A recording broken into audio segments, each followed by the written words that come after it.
Ashok and Vinod can complete their work in 40 days and 60 days respectively. In how many days will the entire work be complete if they work on alternate days? Starting with Ashok. ఇది alternate మోడల్కి సంబంధించిన question. alternate days.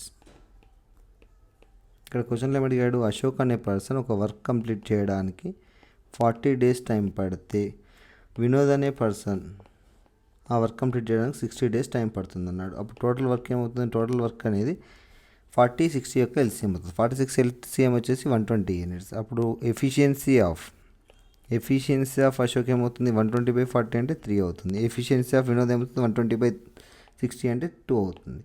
మనకి క్వశ్చన్లో అడిగాడంటే in how many days will the entire work be complete if the work on alternate days. Condition ఏంటిది, alternate days work చేసినట్టు. Alternate అంటే starting with Ashok అన్నప్పుడు Ashok day 1లో చేస్తే Vinod day 2, Ashok again day 3, Vinod day 4, Ashok day 5, Vinod day 6.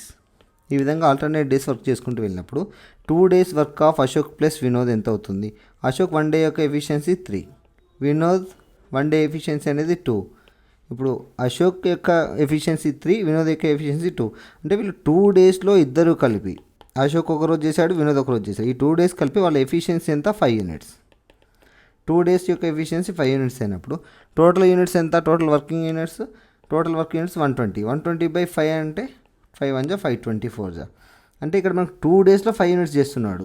మొత్తం 24 డేస్ కావాలి అంటే 24 × 2 48 డేస్లో అతను మొత్తం 120 యూనిట్స్ ఆఫ్ వర్క్ కంప్లీట్ చేస్తారు. Answer will be the 48 days.